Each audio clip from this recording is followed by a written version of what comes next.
ಹರಿ ಓಂ. ಶ್ರೀ ಗುರುಭ್ಯೋ ನಮಃ. ರಾಮೋ ರಾಜಮಣಿಃ ಸದಾ ವಿಜಯತೆ, ರಾಮಂ ರಮೇಶಂ ಭಜೆ, ರಾಮೇಣ ಅಭಿಹತ ನಿಶಾಚರಚಮು, ರಾಮಾಯ ತಸ್ಮೈ ನಮಃ. ರಾಮಾತ್ ನಾಸ್ತಿ ಪರಾಯಣಂ ಪರತರಂ, ರಾಮಸ್ಯ ದಾಸೋಸ್ಮ್ಯಹಂ, ರಾಮೇ ಚಿತ್ತಲಯಂ ಸದಾ ಭವತು ಮೇ, ಹೇ ರಾಮ ಮಾಮುದ್ಧರ, ಭೋ ರಾಮ ಮಾಮುದ್ಧರ.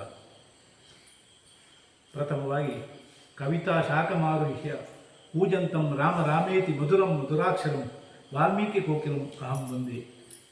ಕ್ಷೇತ್ರದಲ್ಲಿ ಸಾನ್ನಿಧ್ಯವಿರುವಂತಹ ಶ್ರೀ ವೀರಾಂಜನೇಯ ದೇವರು ಹಾಗೂ ಪರಿಸರದಲ್ಲಿರುವ ಎಲ್ಲ ದೈವಿಕ ಶಕ್ತಿಗಳಿಗೆ ನಮಿಸುತ್ತಾ, ಇಷ್ಟ ದೇವರನ್ನು ಮನಸ್ಸಿನಲ್ಲಿ ಪ್ರಾರ್ಥಿಸುತ್ತಾ, ವೇದಿಕೆಯ ಮುಂಭಾಗದಲ್ಲಿರುವಂತಹ ಅಕ್ಕಂದಿರೇ ಹಾಗೂ ಅಣ್ಣಂದಿರೇ, ಯೋಗ ಬಂಧುಗಳೇ, ನಾನು ನಿಮ್ಮ ರಮೇಶ್ ಅಣ್ಣ, ವೀರಾಂಜನೇಯ ಶಾಖೆ ಕೊಡಬಹುದು. ಎಲ್ಲರಿಗೂ ಕೂಡ ರಾಮನವಮಿಯ ಶುಭ ಹಾರೈಕೆಗಳು. ಇನ್ನು ನಾವೆಲ್ಲ ಇಲ್ಲಿ ರಾಮನವಮಿಯ ಬಗ್ಗೆ SPYSS ಸಂಸ್ಥೆಯ ವತಿಯಿಂದ ನಡೆಯುವಂತಹ ಯೋಗದ ಶಿಕ್ಷಣದ ನಂತರ ಒಟ್ಟಾಗಿ ಸೇರಿದ್ದೇವೆ. ಈ ದಿನ ಬಹಳ ವಿಶೇಷವಾದ ದಿನ. ಏನು ಹೇಳಿ, ಏನು ವಿಶೇಷ? ಏನು ಅದರಲ್ಲೂ ಏನು ವಿಶೇಷ? ರಾಮದೇವರ ಹುಟ್ಟುಹಬ್ಬ. ಅದರಲ್ಲಿ ಒಂದು ವಿಶೇಷ ಉಂಟು, ಎರಡು ವಿಶೇಷ ಉಂಟು. ಒಂದು ಕ್ಷೇತ್ರ, ಮತ್ತೊಂದು ನಕ್ಷತ್ರ. ಯಾವತ್ತೂ ರಾಮನವಮಿ ಇದೇ ದಿವಸ ಬಂದರೂ ಇದೇ ನಕ್ಷತ್ರದಲ್ಲಿ ಬರುವುದಿಲ್ಲ. ರಾಮದೇವರು ಹುಟ್ಟಿದ ನಕ್ಷತ್ರ ಇವತ್ತು ನಕ್ಷತ್ರಕ್ಕೆ ಸರಿಯಾಗಿ ಬಂದಿದೆ. ಯಾವ ನಕ್ಷತ್ರ? ಯಾವ ನಕ್ಷತ್ರದಲ್ಲಿ ಹುಟ್ಟಿದ ರಾಮದೇವರು? ಪುನರ್ವಸು ನಕ್ಷತ್ರದಲ್ಲಿ ಹುಟ್ಟುವ ಎಲ್ಲ ರಾಮನವಮಿಯಲ್ಲೂ ಪುನರ್ವಸು ನಕ್ಷತ್ರ ಬರುವುದಿಲ್ಲ. ಇವತ್ತು ಸ್ಪೆಷಲ್ ಆಗಿ ಪುನರ್ವಸು ನಕ್ಷತ್ರ ಬಂದಿದೆ. ಮತ್ತು ಇನ್ನೊಂದು ಕ್ಷೇತ್ರ. ಯಾವ ಕ್ಷೇತ್ರ ಇದು? ಶರಣಶ್ರೇಷ್ಠ. ದಾಸೋಹಂ ಕೋಸಲೇಂದ್ರಸ್ಯ, ನಾನು ಕೋಸಲೇಂದ್ರನ ದಾಸ ಅಂತ ಹೇಳಿದವನು. ಅವನು ಬ್ರಹ್ಮಚಾರಿ.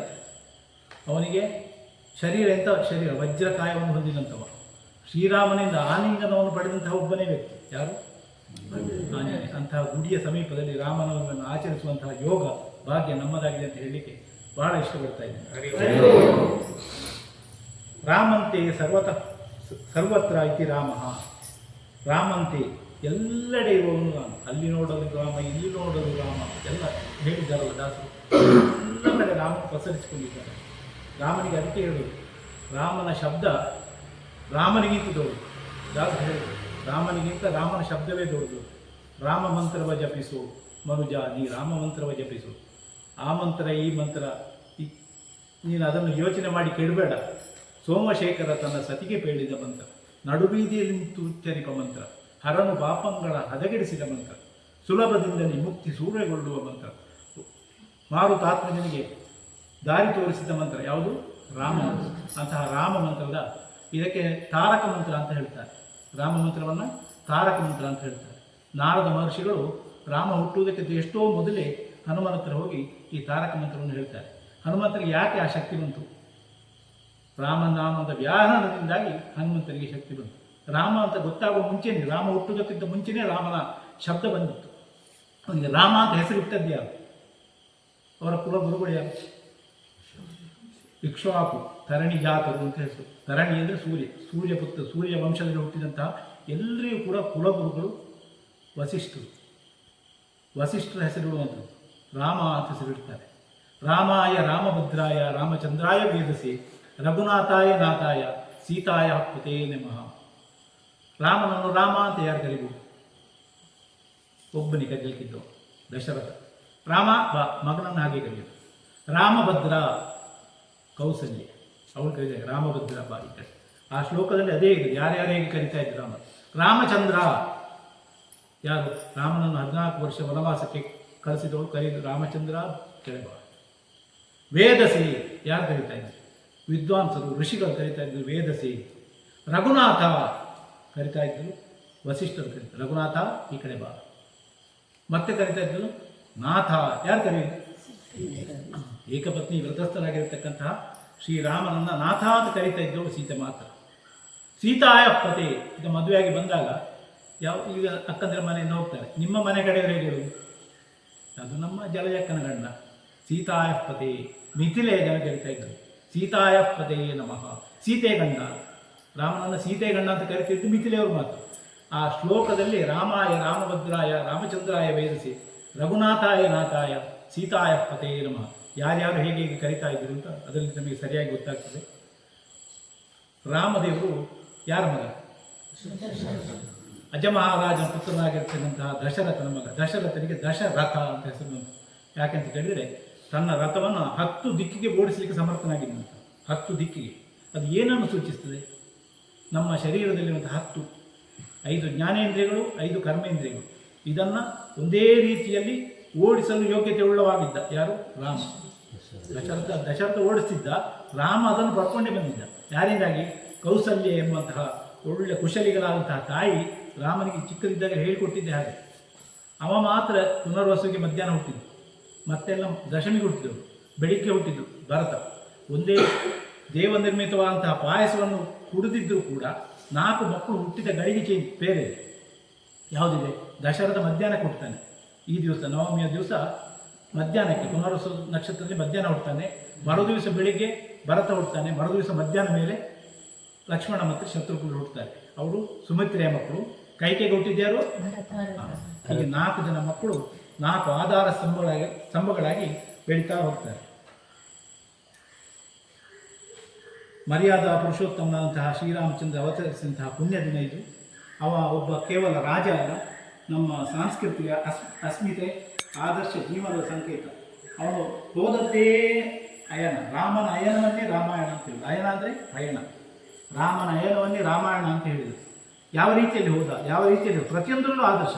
ನಾವು ಆದರ್ಶ ಮಗುವನ್ನು ಕಾಣ್ಬೋದು, ಆದರ್ಶ ಗಂಡನನ್ನು ಕಾಣ್ಬೋದು, ಆದರ್ಶ ಪುರುಷನನ್ನು ಕಾಣ್ಬೋದು, ಆದರ್ಶ ತಂದೆಯನ್ನು ಎಲ್ಲ ಆದರ್ಶಗಳನ್ನೇ ನಾವು ಕಾಣ್ತಾ ಹೋಗ್ಬೋದು. ರಾಮ ಯಾಕೆ ಅವತರಿಸಿದ? ಇಲ್ಲಿ ಯಕ್ಷಗಾನ ನೋಡ್ತೀವಿ. ಕೈ ಎತ್ತಿ ನೋಡಿ. ಯಕ್ಷಗಾನ ನೋಡು, ಆಟ ತಗೊಂಡು. ರಾಮನ ಅವತರಣ ಯಾಕಾಯ್ತು? ರಾಮನ ಅವತರಣ ಯಾಕಾಯ್ತು? ರಾಮ ಯಾಕೆ ಅವತಾರವನ್ನು ಎತ್ತಿದ? ರಾಮ ಯಾಕೆ ಅವತಾರವನ್ನು ಎತ್ತಿದ? ರಾವಣನಿಗೆ ಬ್ರಹ್ಮದೇವನಿಂದ ಒಂದು ವರ ಇರ್ತದೆ, ಯಾವುದೇ ದೇವರಿಂದ ನಿಂಗೆ ವಧೆ ಇಲ್ಲ ಅಂತ ಹೇಳಿ. ಆ ರೀತಿಯಾಗಿ ಆತ್ಮಾನ ಮಾನುಷವನ್ನೇ, ನಾನು ನನ್ನನ್ನು ಮನುಷ್ಯನೆಂದೇ ತಿಳಿದಿದ್ದೇನೆ. ರಾಮ ತನ್ನ ಜೀವನದುದ್ದಕ್ಕೂ ಕೂಡ ತನ್ನನ್ನು ಮನುಷ್ಯ ಅಂತ ಹೇಳ್ಕೊಂಡು ಬರ್ತಾನೆ. ಯಾಕೆಂದ್ರೆ ರಾವಣನನ್ನು ಕೊಲ್ಲಬೇಕಾದ್ರೆ ಬೇರೆ ಯಾರಿಂದಲೂ ಸಾಧ್ಯ ಇಲ್ಲ, ಮನುಷ್ಯರಿಗೆ ಮಾತ್ರ. ಅವ ಕೇಳುವುದು ವರವೇ ಹಾಗೆ, ನನಗೆ 3 ಮೂರ್ತಿಗಳಿಂದ ಅಲ್ಲಿರುವಂತಹ ಕಿಂಪುರುಷರಿಂದ, ಕಿನ್ನರರಿಂದ ಯಾರಿಂದಲೂ ನನಗೆ ಸಾವು ಬರಬಾರ್ದು. ಎಲ್ಲರನ್ನು ಕೇಳ್ತಾನೆ, ಮನುಷ್ಯರನ್ನು ಮಾತ್ರ ಬಿಡ್ತಾನೆ. ಯಾಕಂದರೆ ನರಮಾನಿ ಪ್ರಯೋಜನ ಇದ್ದೀನಿ. ಆಗ ರಾಮ ಮನುಷ್ಯನಾಗಿಯೇ ಹುಟ್ಟುತ್ತಾನೆ. ಅವ ಹೇಳುವುದು ಒಂದೇ, ಆತ್ಮಾನ ಮಾನುಷವನ್ನೇ, ನಾನು ನನ್ನನ್ನು ಮನುಷ್ಯನೆಂದೇ ತಿಳಿದಿದ್ದೇನೆ. ಅವನು ಹೋದದ್ದೇ ದಾರಿ. ರಾಮ ತಾನು ನಡೆದು ತೋರಿಸಿದ. ತಾನು ಹೇಗೆ ನಡಿಬೇಕು, ಜೀವನದಲ್ಲಿ ಹೇಗಿರಬೇಕು, ಮಗ ಆದರೆ ಹೇಗಿರಬೇಕು, ಗಂಡ ಆದರೆ ಹೇಗಿರಬೇಕು, ತಮ್ಮ ಅಣ್ಣ ಆದರೆ ಹೇಗಿರಬೇಕು ಅಂತ ತನ್ನ ಜೀವನವನ್ನೇ ಆದರ್ಶವನ್ನಾಗಿ ತೋರಿಸಿದ. ಅದಕ್ಕೆ ಅವನನ್ನು ಮರ್ಯಾದಾ ಪುರುಷೋತ್ತಮ ಅಂತ ಕರೀತಾರೆ. ಈಗ ಹೇಳಿದರು, ಒಂದು ಹೇಳಿದರು, ರಾವಣ ಅಂತ ಹೇಳಿದರು. ಇನ್ನು ಬೇರೆ ಯಾವುದು ಕಾರಣ? ರಾಮನ ಅವತಾರಕ್ಕೆ ಕಾರಣ. ಅವತಾರಣ ಮೇಲಿಂದ ಇಳ್ಕೊಂಡು ಬರುವುದು, ದೇವರು ಇಳ್ಕೊಂಡು ಬರುವಂಥದ್ದು ಅವತಾರಣ ಆಗಲಿಕ್ಕೆ ಕಾರಣ. ಭೃಗು ಮಹರ್ಷಿಯ ಕಥೆ ಕೇಳಿದ್ದೀರಾ? ಆಗ್ತದೆ. ಭೃಗು ಶಾಪ ಅಂತ ಯಕ್ಷಗಾನ ಆಗ್ತದೆ. ಭೃಗು ಮಹರ್ಷಿಗಳು ವರುಣ ಲೋಕಕ್ಕೆ ಅವರು ಯಾಗ ಮಾಡಲಿಕ್ಕೆ ಅಂತ ಹೋಗಿರ್ತಾರೆ. ಅದೇ ಸಂದರ್ಭದಲ್ಲಿ ದೇವಲೋಕದಲ್ಲಿ ಒಬ್ಬ ತಮಾಸುರ ಅಂತ ಹೇಳುವಂಥ ರಾಕ್ಷಸ, ಇವರಿಗೆ ಶಕ್ತಿ ಇರುವಂಥದ್ದು ಆ ಬ್ರಹ್ಮನ ಕೈಯಲ್ಲಿರುವಂತಹ ವೇದಗಳು, ಅದನ್ನು ಹಿಡಿಬೇಕು ಅಂತ ಅಲ್ಲಿ ಹೋಗಿ ಯುದ್ಧಕ್ಕೆ ಹೋಗ್ತಾನೆ. ದೇವೇಂದ್ರನ ಪೆಟ್ಟು ತಿಂದು ಓಡಿಕೊಂಡು ಬರ್ತಾನೆ.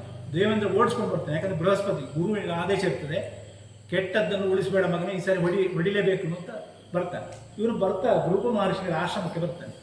ಅಲ್ಲಿ ಅವರು ಇರೋದಿಲ್ಲ, ಅವರ ಹೆಂಡತಿ ಇರ್ತಾರೆ, ಛಾಯಾದೇವಿ ಅಂತ ಅವಳಿಸಿ. ಬಂದು ನಾವು ಹೀಗೆ ನಮ್ಮ ಜೀವ ರಕ್ಷಣೆಯನ್ನು ಮಾಡಬೇಕು ತಾಯಿ ಅಂತ ಅವ್ರ ಹತ್ರ ಕೇಳ್ತಾರೆ. ಆಗ ಹೇಳ್ತಾರೆ, ನನ್ನ ಗಂಡ ಬರುವವರೆಗೆ ನಾನು ನಿಮ್ಮನ್ನು ನೋಡ್ಕೊಳ್ತೇನೆ ಅಂತ ಛಾಯಾದೇವಿ ಅವ್ರಿಗೆ ಹೇಳ್ತಾರೆ. ಆಗ ದೇವೇಂದ್ರ ಅಲ್ಲಿಗೆ ಬರ್ತಾನೆ. ನೋಡುವಾಗ ಇವರೆಲ್ಲ ರಾಕ್ಷಸರೆಲ್ಲ ಯೋಗಿಗಳ ವೇಷ ಹಾಕಿ ಎಲ್ಲ ಶಾಲ ಹಾಕೊಂಡು ಆಶ್ರಮದ ಒಳಗೆಲ್ಲ ಕಾಣ್ತಾ ಇರ್ತಾರೆ. ಇವ್ರು ಬಂದು ಕೇಳ್ತಾರೆ, ಅವ್ರನ್ನ ಹೊರಗೆ ನೀವು ಹೊರಗೆ ಕಳಿಸ್ತಿರಲ್ಲ, ನಾವು ಒಳಗೆ ಬರ್ಬೇಕಂತ. ಅದು ಆಗೋದಿಲ್ಲ, ನಮ್ಮ ಯಜಮಾನರು ಹೋಗಿದ್ದಾರೆ ಹೊರಗೆ ಹೋಮಕ್ಕೆ ಅಂತಲೇ ಹೋದವರು, ಅವರು ಬರುವವರೆಗೆ ನೀವು ಕಾಯಬೇಕು ಅಂತ ಹೇಳ್ತಾರೆ. ಆದರೆ ದೇವೇಂದ್ರ ಒಳಗೆ ಬರ್ತಾನೆ. ನೀನು ಒಳಗೆ ಬಂದರೆ ಎಂತ ಮಾಡ್ತೀನಿ, ನೀನು ಅಡ್ಡ ನಿಂತು ನಿನಗೆ ಹೊಡಿತೆ ಅಂತ ವಜ್ರಾಯುಧವನ್ನು ಎತ್ತಾನೆ. ಆಗ ಸ್ತಂಭಯ ಅಂತ ಹೇಳ್ತಾಳೆ, ಅವನ ಕೈ ಮೇಲೆ ನಿಲ್ತದೆ. ಹಾಗೆ ಸ್ತಂಭಿಸಿದಂತಹ ದೇವೇಂದ್ರ ವಿಷ್ಣುವನ್ನು ಕರೀತಾನೆ. ದೇವರೇ ನನಗೆ ಎಂತ ಮಾಡೋದು, ನನ್ನ ಕೈ ಮೇಲೆ ಕೆಳಗೆ ಹೋಗುವುದಿಲ್ಲ, ನಿಲ್ಲಿಕ್ಕಾಗುವುದಿಲ್ಲ, ಕೈಯೊಂದು ಮೇಲೆ ಅಂತ ಆಗ ವಿಷ್ಣು ಬರ್ತಾನೆ. ವಿಷ್ಣು ಬಂದು ಸ್ತಂಭಿಸಿದಂಥ ಕೈಯನ್ನು ಬಿಡಿಸ್ತಾನೆ. ಆಗ ಅವಳು ಹೇಳ್ತಾಳೆ, ನಾನು ಕೊಟ್ಟ ಶಿಕ್ಷೆಯನ್ನು ತೆಗಿಲಿಕ್ಕೆ ನೀನು ಯಾರು? ಅವ ನಮ್ಮ ಆಶ್ರಮಕ್ಕೆ ಬಂದದ್ದು, ನನ್ನ ಗಂಡ ಇಲ್ಲ, ನಾನು ನನ್ನ ಗಂಡ ಬರುವವರೆಗೆ ಇರಬೇಕು ಅಂತ ಹೇಳಿದ್ದೇನೆ. ನೀನು ಇರ್ಬೋದು, ನಿನಗೆ ಬೇಕಾದ್ದನ್ನು ಮಾಡುವಂಥ ಶಕ್ತಿ ಇರ್ಬೋದು, ಆದರೂ ಕೂಡ ಇದು ನನ್ನ ಪರಿಧಿ ಒಳಗೆ ಬಂದು ನೀನು ಮಾಡಿದ ತಪ್ಪು, ನಿನಗೂ ಶಿಕ್ಷೆ ಕೊಡ್ತೇನೆ ಅಂತ ಹೇಳಿ ಕೋಪದಲ್ಲಿ ಮುಂದೋಗ್ತಾಳೆ. ವಿಷ್ಣು ತನ್ನ ಚಕ್ರದಿಂದ ಅವಳನ್ನು ಕತ್ತರಿಸ್ತಾಳೆ. ಸ್ವಲ್ಪ ಸಮಯ ಆಗೋ ಭೃಗು ಮಹರ್ಷಿ ಬರ್ತಾರೆ. ಬಂದು ನೋಡ್ಬೇಕಾದ್ರೆ ಅವನ ಹೆಂಡತಿ ಸತ್ತೋಗಿರ್ತಾರೆ. ಏನು ಧ್ಯಾನ ದೃಷ್ಟಿಯಲ್ಲಿ ನೋಡ್ತಾರೆ. ನೋಡಿದರೆ ವಿಷ್ಣು ಕೊಂದಿದ್ದು ಅಂತ ಗೊತ್ತಾಗ್ತದೆ. ಒಂದು ಶಾಪ ಕೊಡ್ತಾನೆ, ನೀನು ಇನ್ನು ಭೂಮಿಯಲ್ಲಿ 10 ಅವತಾರವನ್ನು ಎತ್ತಬೇಕು. ಅದರಲ್ಲಿಯೂ ಒಂದು ಅವತಾರದಲ್ಲಿ ನನಗೆ ಹೇಗೆ ಹೆಂಡತಿಯ ಇಲ್ಲದೆ ನಾನು ಎಷ್ಟು ಭವಣೆಯನ್ನು ಪಡ್ತಾ ಇದ್ದ ಅಂತ ಭವಣೆಯನ್ನು ನೀನು ಪಡಬೇಕು. ಮರವನ್ನು ನೋಡಿ ನೀವು ಅಳಬೇಕು ನಿನ್ನ ಹೆಂಡತಿಗಾಗಿ ಅಂತ ಶಾಪವನ್ನು ಕೊಡ್ತಾರೆ. ಇದು ಒಂದು ಶಾಪ. ಇನ್ನೊಂದು ನೀವು ನೋಡಿದ್ರಿ, ತ್ರಿಜನ್ಮ ಮೋಕ್ಷ ಯಕ್ಷಗಾನ ಯಾರು ನೋಡಿದ್ದೀರಿ? ತ್ರಿಜನ್ಮ ಮೋಕ್ಷ ಜಯ ವಿಜಯರು ಅಂತ ಇರ್ತಾರೆ. ವಿಷ್ಣುವಿನ ವೈಕುಂಠದಲ್ಲಿ ಕಾವಲು ಕಾಯ್ತಿರುವಂಥವ್ರು. ಅವರಿಗೆ ಬ್ರಹ್ಮ ಮಾನಸ ಪುತ್ರ ಅಂತಹ ಸನಕಾದಿ 4 ಜನ ಇದ್ದಾರೆ.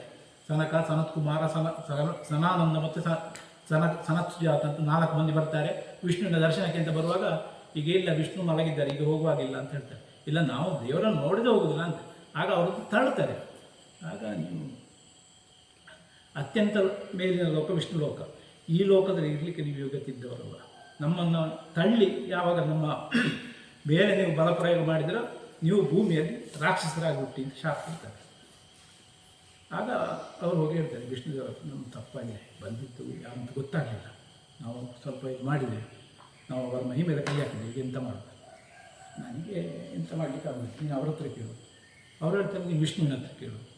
ಕೊನೆಗೆ ಹೇಳ್ತೇನೆ, ಆಯಿತು, ಆದರೆ ಒಂದು ಕೆಲಸ ಮಾಡುವ, ನೀವು 7 ಜನ್ಮ ಅವರು ರಾಕ್ಷಸರಾಗಿ 7 ಜನ್ಮ ಒಳ್ಳೆಯವರಾಗಿ ಬದುಕಿ 7 ಜನ್ಮ ಕಳೆದು ಮತ್ತೆ ನಿಮಗೆ ವೈಕುಂಠ ಕರ್ಕೊಂಡು, ಅಥವಾ ಕ್ರೂರ ದಾನವರಾಗಿ 3 ಜನ್ಮದಲ್ಲಿ ಇದೆ, ಯಾವುದಾಗ್ಬೋದು ಅಂತ ಕೇಳ್ತಾರೆ. ಅವ್ರು ಹೇಳ್ತಾರೆ, ನಿಮಗೆ ಬೇಗ ಬರಬೇಕು, ನಿಮಗೆ ಶಟ್ಲ್ ಬಸ್ಸಲ್ಲಿ ಬೇಡ, ನಿಮಗೆ ಎಕ್ಸ್ಪ್ರೆಸ್ನಲ್ಲಿ ಆಗಬೇಕು, 3 ಜನ್ಮ ಸಾಕು, ಅತ್ಯಂತ ಧೂಳರಾದಂತಹ ಕೆಟ್ಟ ರಾಕ್ಷಸರಾಗಿ ನಿನ್ನನ್ನೇ ದ್ವೇಷಿಸಿ ನಿನ್ನಿಂದಲೇ ಆ ಥರಾಗಿ ಬರ್ತಾರೆ. ಹಾಗೆ 2ನೇದಾಯಿತು. ಇನ್ನೊಂದುಂಟು, ಇದು ಶ್ರೀಮತಿ ಪರಿಣಯ ಕೇಳಿದ್ದೀರಾ? ಯಕ್ಷಗಾನ ನೋಡಿದ್ದೀರಾ? ಶ್ರೀಮತಿ ಪರಿಣಯ ಮಂಗನ ಮುಖವಾಡ ಹಾಕೊಂಡು ಬರ್ತಾರೆ, ನೋಡಿದ್ದೀರಾ? ಅಂಬರೀಷನಿಗೆ ಒಬ್ಬಳು ಮಗಳಿರ್ತಾರೆ, ಶ್ರೀಮತಿ, ಭಾಳ ಚಂದದ ಹುಡುಗಿ. ಅವಳನ್ನು ಮದುವೆ ಆಗಬೇಕು ಅಂತ ನಾರದರು ಅಂತ ಗೊತ್ತಿದೆಯಲ್ಲ, ಅವರು ಯಾವತ್ತೂ ಮದುವೆ ಆಗದವರು ಅಂತ ಲೆಕ್ಕ, ಅವರಿಗೆ ಮದುವೆ ಆಗಬೇಕು ಅಂತ ಕಾಣ್ತದೆ. ಆಗ ಬರುವಾಗ ತುಂಬರನಿಗೂ ಕಾಣ್ತದೆ ಅವಳನ್ನೇ ಮದುವೆ ಆಗಬೇಕು ಅಂತ. ಆಗ ಬಂದು ಎಂತ ಮಾಡೋದು ಈಗ, ವಿಷ್ಣುವಿನ ಹತ್ರ ಕೇಳುವಂತ ವಿಷ್ಣುವಿನ ಹತ್ರ ಬಂದು ಕೇಳ್ತಾರೆ, ಇದು ನನಗೆ, ನಾವಿಬ್ಬರು ಆ ಹುಡುಗಿಯನ್ನು ಮದುವೆ ಆಗಲಿಕ್ಕೆ ಹೋಗ್ತೇವೆ, ಆದರೆ ಒಂದು ಕೆಲಸ ಮಾಡಬೇಕು, ಅವ ತುಂಬರ ಬರುವಾಗ ಅವನ ಮುಖ ಮಂಗನ ಮುಖದಾಗೆ ಕಾಣಬೇಕು ಅಂತ ವರ ಕೊಡಬೇಕು ಅಂತ ನಾರದ ಬಂದು ಕೇಳ್ತಾನೆ. ಆಯಿತು, ತಥಾಸ್ತು ಅಂತಾರೆ ದೇವರು. ತುಂಬರ ಬಂದು ಹಾಗೆ ಕೇಳ್ತಾನೆ, ನಾವು ಇಬ್ಬರು ಹೋಗ್ತಾ ಇದ್ದೇವೆ, ಇವನ ಮುಖ ಮಂಗನ ಮುಖದಾಗೆ, ನಾರದ ಮುಖ ಮಂಗನ ಮುಖದಾಗಿ ಕಾಣಬೇಕು ಅಂತ ಅವನು ಕೇಳ್ತಾನೆ. ಹಾಗೆ ಇವರು ತಥಾಸ್ತು ಅಂತ ಹೇಳ್ತಾರೆ. ವಿಷ್ಣು ಮಾನವ ರೂಪಿಯಾಗಿ ತಾನೂ ಹೋಗ್ತಾನೆ, ಇವರು ಇಷ್ಟು ಹೇಳಿದ್ದಾರೆ ನೋಡಬೇಕು ಅಂತ. ಹಾಗೆ ಹೋಗಿ ನೋಡುವಾಗ ಇವಳು ನಗ್ತಾಳೆ, ಯಾರು? ಶ್ರೀಮತಿ ನಗ್ತಾಳೆ. ಅವರನ್ನು ಬಿಟ್ಟು ವರಮಾಲಿಕೆ ಅಂತಂದು ವಿಷ್ಣುವಿನ ಕೋಳಿಗೆ ಹಾಕ್ತಾಳೆ. ಆಗ ಶಿವಗಣಗಳು ನಗಾಡ್ತಾರೆ, ಮಂಗನ ಮುಖದ ಇವರು ಸನ್ಯಾಸಿಗಳು ಮಂಗನ ಮುಖದ. ಆಗ ಶಾಪ ಕೊಡ್ತಾನೆ, ನೀವು ರಾಕ್ಷಸರಾಗಿ ಹುಟ್ಟಿ ಅಲ್ಲಿ. ಅದಲ್ಲದೆ ಮಾನವ ರೂಪಿಯಾಗಿ ಬಂದು ನಮಗೆ ನೀನು ತೊಂದರೆ ಕೊಟ್ಟಿದ್ದೀನಿ, ನೀನು ವಿಷ್ಣು ಅಂತ ಗೊತ್ತಾಗಿದೆ, ನೀನು ಒಂದು ಜನ್ಮದಲ್ಲಿ ಮಾನವನಾಗಿಯೇ ಹುಟ್ಟಬೇಕು. ಹಾಗೆ ನಾರದರ ಶಾಪ. ಹಾಗೆ ಈ ಎಲ್ಲ ಶಾಪಗಳನ್ನು ದೇವರು ನೋಡಿ ಅದನ್ನು ಸ್ವೀಕರಿಸ್ತಾನೆ. ಯಾಕೆ? ಅದನ್ನು ಹೇಗೆ ಆ ಶಾಪವನ್ನೇ ವರ ಮಾಡಿ ಬರ್ತಾನೆ.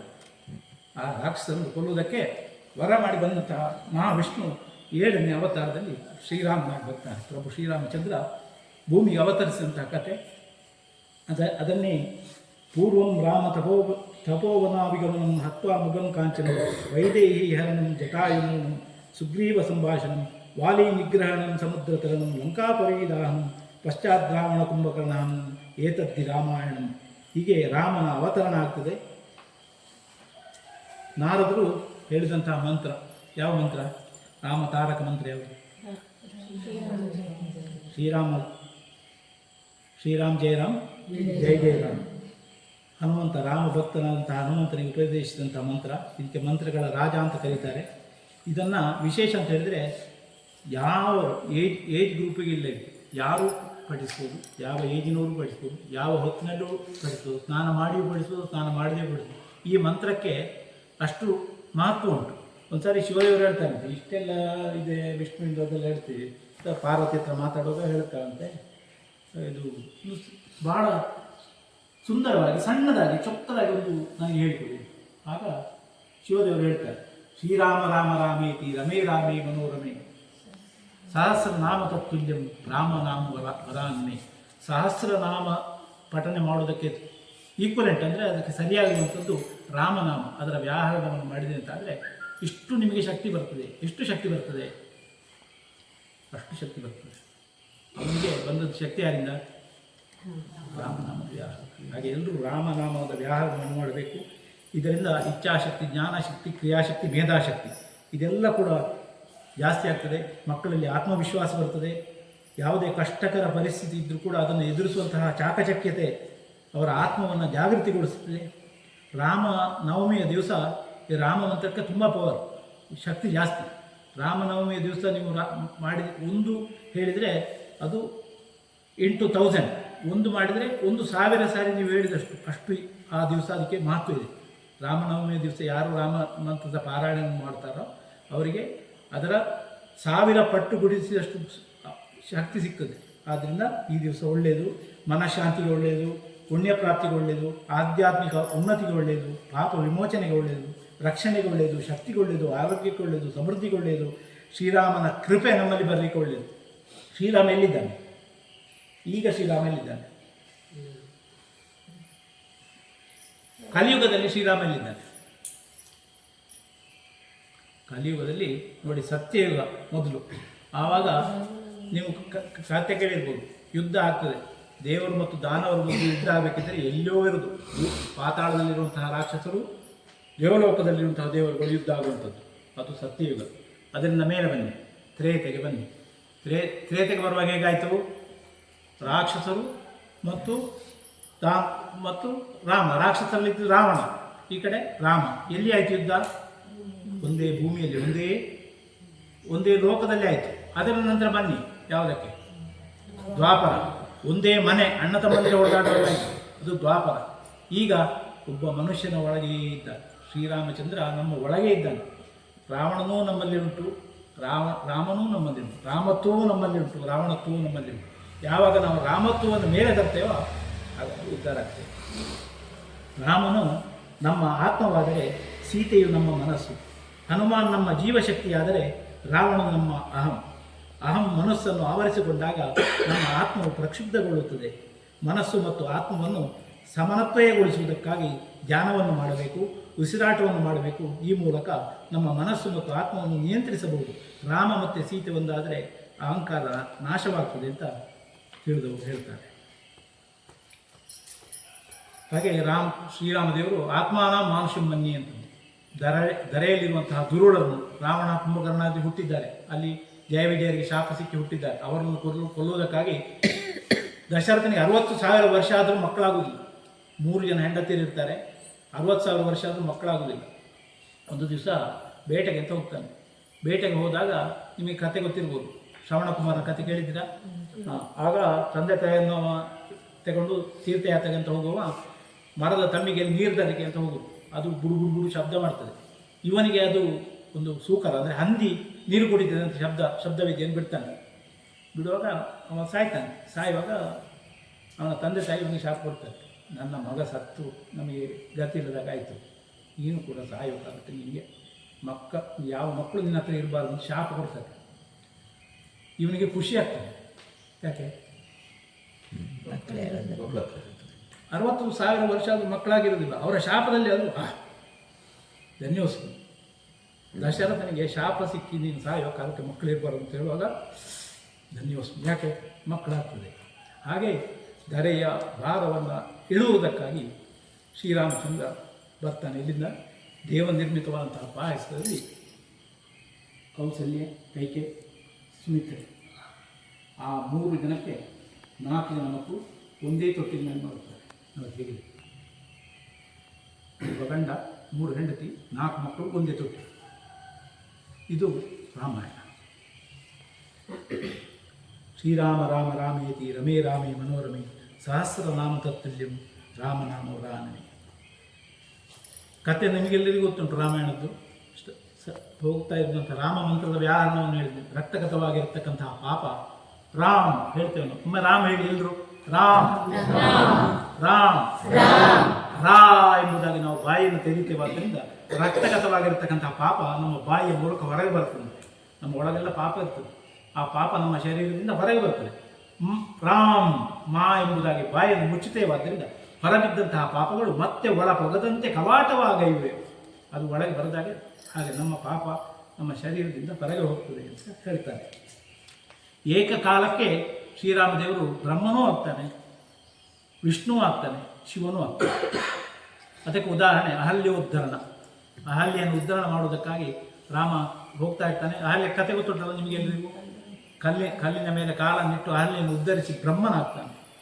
ಶಿವನ ಸುನಾಭ ಎನ್ನುವಂತಹ ಧನುಸ್ಸನ್ನು ತಾನು ಕೈಯಲ್ಲಿ ಎತ್ತಿ ತಾನೇ ಶಿವನಿದ್ದೇನೆ ಅಂತ ತೋರಿಸ್ತಾನೆ. ಬರ್ತಾ ಮದುವೆ ಮುಗಿಸಿ ಸೀತೆಯನ್ನು ಕರ್ಕೊಂಡು ಬರುವಾಗ ಭಾರ್ಗವ ರಾಮರು ಸಿಗ್ತಾರೆ. ನೀನು ಶಿವನ ಧನುಸ್ಸನ್ನೆಲ್ಲ ಮುರಿದಿದ್ಯಂತೆ, ನೋಡ ಕೂಡಿದ್ರೆ ನಂದು ವೈಷ್ಣವ ಧನುಸ್ಸುಂಟು, ನಾನು ಭಾರ್ಗವ ರಾಮ, ನನ್ನ ಧನುಸ್ಸು ಹೆದೆಯೇರಿಸಂತ ಕೇಳ್ತಾರೆ. ಆಗ ಆ ಧನುಸ್ಸನ್ನು ಹೆದೆಯೇರಿಸಿ, ವೈಷ್ಣವ ಧನುಸ್ಸನ್ನು ಹೆದೆಯೇರಿಸಿ ತಾನೇ ವಿಷ್ಣು ಇದ್ದಾನೆ ಅಂತ ತೋರಿಸಿದ್ದಾರೆ. ಆದ್ದರಿಂದ ಬ್ರಹ್ಮ ವಿಷ್ಣು ಮಹೇಶ್ವರ ಮೂರು ತತ್ವಗಳನ್ನು ಕೂಡ ಅರಗಿಸಿಕೊಂಡಂತಹ ಶಕ್ತಿ ಅಂದರೆ ಅದು ರಾಮನ ಶಕ್ತಿ ಅಂತ ಕೇಳಿದವರು ಹೇಳ್ತಾರೆ. ಕರದೂಷಣ ತ್ರಿಶಿರರಂತಹ ರಾಕ್ಷಸರನ್ನು ಎತ್ತಿದ ಧನುಸ್ಸನ್ನು ಕೆಳಗೆ ಇಳಿಸುವುದಕ್ಕಿಂತ ಮೊದಲು ಅಲ್ಲಿ ಪಂಚವಟಿಗೆ ಹೋದಾಗ ಶೂರ್ಪನಖಿ ಪ್ರಸಂಗ ಗೊತ್ತಿದೆ. ಪುರುಷಾಕ್ರಮಣ ಮಾಡುವುದಕ್ಕೆ ಬಂದಂತಹ ಆಕೆಯನ್ನು ಇವರು ಮಾನಖಂಡನೆ ಮಾಡಿ ಕಳಿಸ್ತಾರೆ, ಮೂಗೆಲ್ಲ ಕತ್ತರಿಸಿ ಕಳಿಸ್ತಾರೆ. ಆ ಸಂದರ್ಭದಲ್ಲಿ ಅವನ ಅಣ್ಣಂದ್ರ ಜನಸ್ಥಾನ ನೋಡ್ಕೊಳ್ಳಿಕ್ಕೆ ಅಂತ 14,000 ರಾಕ್ಷಸರಲ್ಲಿ ಇಟ್ಟಿದ್ದು ಉತ್ತರ ಭಾಗದಲ್ಲಿ. ಅಲ್ಲಿಗೆ ಬಂದರೆ ನೀವು ಆರ್ಮಿ ನಮ್ಮದೊಂದು ತುಕಡಿಯಲ್ಲಿ ಬೇಕು ಅಂತ ಇಟ್ಟಿರ್ತಾರೆ. ಅವರನ್ನು ತನ್ನ ಎತ್ತಿದ ಧನುಸ್ಸನ್ನು ಕೆಳಗಿಳಿಸುವ ಮೊದಲು 14,000 ಜನ ಕೊಂದಂತಹ ಅಸುರಾಂತಕ ಅಂತ ಅವನಿಗೆ ಹೆಸರು ಬರ್ತದೆ. ಅಷ್ಟು ಶಕ್ತಿ ಇತ್ತು ರಾಮನಿಗೆ. ಅವನ ಹತ್ರ ಬಲ ಅತಿಬಲ ಅಂತ ಹೇಳುವಂತಹ ವಿಶ್ವಾಮಿತ್ರರು ಕೊಟ್ಟಂತಹ ಶಕ್ತಿ ಇರ್ತದೆ. ಅದು ಹೇಗೆ ಅಂತ ಹೇಳಿದರೆ ಸಜೀವ ಶರಗಳು. ಅವನ ರಾಮ ಬಿಟ್ಟ ಬಾಣ ಅವನನ್ನು ಯಾರನ್ನು ಘಾತಿಸಬೇಕು ಅವನನ್ನು ಕೊಂದು ಸಮುದ್ರದಲ್ಲಿ ಮುಳುಗಿ ಗಂಗೆಯಲ್ಲಿ ಸ್ನಾನ ಮಾಡಿ ಪುನಃ ಅವನ ಮೂಡಿಗೆಯನ್ನು ಬಂದು ಸೇರ್ತಿದ್ದಂತೆ. ಅಂತಹ ಪರಮ ಪಾವನ ಇದ್ದ ಶ್ರೀರಾಮಚಂದ್ರ. ಹಾಗೆ ಅದಾದ ನಂತರ ಮುಂದೆ ಹೋಗ್ತಾ ಹೋಗ್ತಾ ನಾವು ಕತೆ ಎಲ್ಲ ಕೇಳ್ತಾ ಬಂದಿದ್ದೇವೆ. ಸಮುದ್ರ ಉತ್ತರಣ ಆಯಿತು, ವಿಭೀಷಣ ಸಖ್ಯ ಆಯಿತು.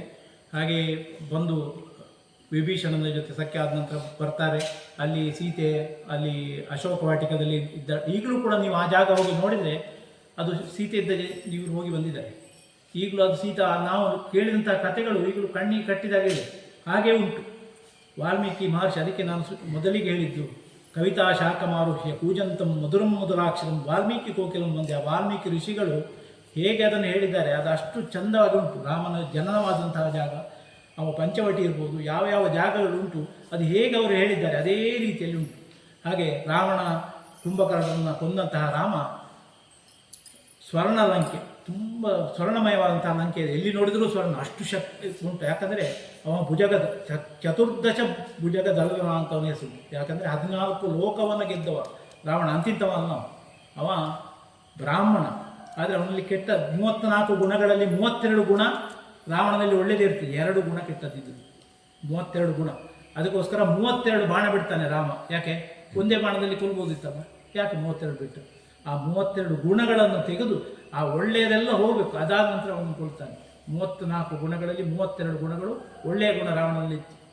ಹಾಗೆ ವಾಲ್ಮೀಕಿ ಮಹರ್ಷಿಗಳೇ ಹೇಳಿದ್ದಾರೆ ಹೇಗಿದ್ದ ರಾವಣ. ರಾವಣೋ ನಾಮ ರಾಕ್ಷಸ ಪುರಾ ವಿಶ್ರವಸ ಪುತ್ರ ರಾವಣೋ ನಾಮ ರಾಕ್ಷಸ ಆಸೀರಸ್ಯ ನಿಜೌಚಾಸ್ತಾಂ ಕುಂಭಕರ್ಣ ವಿಭೀಷಣು ತೇತು ತೀವ್ರೇಣ ತಪಸ ಪ್ರತ್ಯಕ್ಷೀಕೃತ್ಯ ವೇದಸಂ ಗೌರಿವೇಚ ವರಾನ್ವಿತ್ತಾನ್ ಅಸ್ಮಾದಾಶ್ರಿತ ವತ್ಸಲಾತ್ ಅಂತ ಒಳ್ಳೆಯವನಿದ್ದ. ವಿಶ್ವವಸು ಬ್ರಹ್ಮರ ಮಗ ಕೈಕಸಾದೇವಿಯಗೆ ಹುಟ್ಟಿದಂತಹ ಬಹಳ ಪರಾಕ್ರಮಿ ರಾವಣ. ಅವನನ್ನು ಕೊಂದಂತಹ ಬಂದ ನಂತರ ಲಕ್ಷ್ಮಣ ಅಂತ ಕೇಳ್ತಾನೆ, ಹೇಗುಂಟು ಲಂಕೆ ಲಕ್ಷ್ಮಣ? ಒಮ್ಮೆ ನೋಡಂತೆ ಹೇಗುಂಟು. ಹಾಗಂತ ಭಾಳ ಚೆಂದ ಉಂಟು, ನಮ್ಮ ಇದಕ್ಕಿಂತ ಕಾಣಲಿಕ್ಕೆ ಚೆಂದ ಇದೆ. ಆಗ ಅವನು ಹೇಳ್ತಾನೆ ರಾಮ, ಅಪಿ ಸ್ವರ್ಣಮಯಿ ಲಂಕಾ ನತು ರೋಚತೆ ಲಕ್ಷ್ಮಣ ಜನನಿ ಜನ್ಮಭೂಮಿಷ್ಠ ದುರ್ಗಾದಪಿ ಗರಿಯಿಸಿ. ಎಂಥ ಮಾಡ ತಾಯಿ ಮತ್ತು ತಾಯಿನಾಡು ಹೇಳುವಂಥದ್ದು ಸ್ವರ್ಗಕ್ಕಿಂತಲೂ ಹೆಚ್ಚು ಅಂತ ಹೇಳ್ತಾನೆ. ನಮಗೆ ದಾರಿ ದೀಪವಾಗುವಂತಹ ನೀತಿ ರಾಮಾಯಣದಲ್ಲಿ ಏನೆಲ್ಲ ಇದೆ.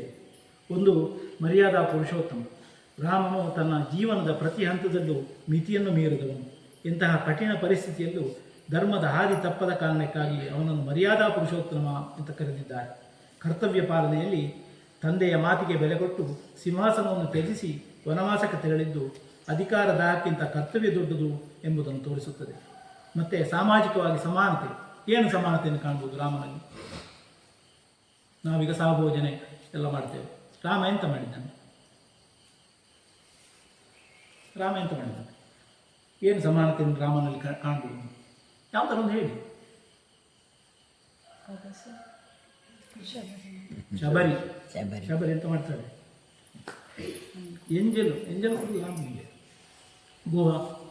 ಗುಹನ ಜೊತೆಗೆ ಸ್ನೇಹ, ಗುಹನ ಜೊತೆ ಸ್ನೇಹ ಮಾಡಿ ಅವನು ಆ ಕಡೆ ಅವನ ಈ ನದಿ ದಡದಿಂದ ಆ ಕಡೆ ವಾನರ ಸ್ನೇಹ, ಇದೆಲ್ಲವೂ ಕೂಡ ಸಾಮಾಜಿಕವಾದಂತಹ ಸಮಾನತೆ.